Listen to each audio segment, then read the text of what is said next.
চলতি বছরে ভারতের বিভিন্ন ইন্ডাস্ট্রিতে নির্মিত হয়েছে নানা ধরনের সিনেমা। বড় তারকার কোনো সিনেমা যেমন মুক্তির আগেই বাজেট তুলে নিয়েছে, অনেক সিনেমা আবার অপ্রত্যাশিতভাবে ফ্লপও করেছে। সব মিলিয়ে আয়ের বিচারে 2024 সালের সেরা 10 সিনেমাগুলো কোনটি জেনে নেওয়া যাক। প্রায় 3 বছর অপেক্ষা শেষে 5 ডিসেম্বর মুক্তি পেয়েছে সুকুমার পরিচালিত সিনেমা পুষ্পা 2। প্রত্যাশা মতো মুক্তির পরেই ঝড় তুলেছে আল্লু অর্জুন ও রশ্মিকা মান্দানার সিনেমাটি। এর মধ্যেই সিনেমার প্রিমিয়ারে এক নারীর মৃত্যুকে ঘিরে অনাকাঙ্ক্ষিত পরিস্থিতি তৈরি হয়েছে। আল্লু অর্জুনের মতো তারকা গ্রেফতারও হয়েছেন। মুক্তির 3 সপ্তাহ পরেও সিনেমাটি নিয়ে উন্মাদনা একেবারে কমেনি। সব মিলিয়ে পুষ্পা 2 কেবলই সিনেমা নয়, হয়ে উঠেছে পপ কালচারের গুরুত্বপূর্ণ অংশ। এই সিনেমা মুক্তির পর যতটা মাতামাতি হয়েছে তা শেষ দেখা গিয়েছিল বাহুবলী সিনেমার সিকুয়েল মুক্তির সময়। আয়ের বিচারে সেরা 10 সিনেমার তালিকায় হিন্দি সিনেমা আছে 4টি, বাকি সব দক্ষিণী সিনেমা। হিন্দি সিনেমায় এবার বাজিমাত করেছে হরর কমেডি ঘরানার সিনেমা। তালিকাতেও সেই প্রতিফলন আছে।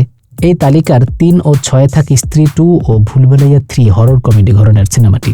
সেরা 10 সিনেমার তালিকায় নায়িকাদের মধ্যে দীপিকা পাডুকোনের প্রাধান্যতা চোখে পড়ার মতো ছিল। তালিকার 2-এ থাকা কল্কি 2898 এডি ও তালিকার 8-এ থাকা ফাইটার সিনেমার নায়িকা তিনি।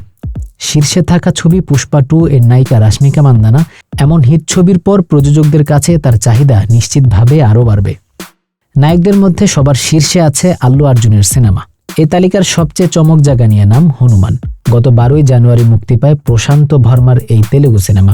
সুপার হিরো ঘরানার এই ছবিতে প্রধান চরিত্রে অভিনয় করেছেন তেজা সাজ্জা। মাত্র 40 কোটি রুপি বাজেটের এই সিনেমা বক্স অফিসে প্রায় 300 কোটি রুপি ব্যবসা করেছে এবং সবাইকে চমকে দিয়েছে। তালিকার 5-এ আছে জুনিয়র এনটিআর ও জাহ্নবী কাপুর অভিনীত সিনেমা দেবারা। ছবিটি 40 কোটি রুপি ব্যবসা করেছে। এই ছবি দিয়ে অনেকদিন পর হিট সিনেমার দেখা পেলেন শ্রীদেবী কন্যা। সবচেয়ে বেশি আয় করা 10টি ভারতীয় সিনেমা। পুষ্পা 2 1631 কোটি রুপি আয় করেছে, তা এখনও চলমান। 2-এ আছে কল্কি 2898 এডি সিনেমাটি, যা 1054 কোটি রুপি আয় করেছে। স্ত্রী 2 ছবিটি আয় করেছে 884 কোটি রুপি। পয়েন্ট টেবিলে 4-এ থাকা the greatest of all time আয় করেছে 464 কোটি রুপি। পয়েন্ট টেবিলের 5-এ থাকা দেবারা আয় করেছে 428 কোটি রুপি। 6 নম্বরে থাকা ভুলভুলাইয়া 3 আয় করেছে 421 কোটি রুপি।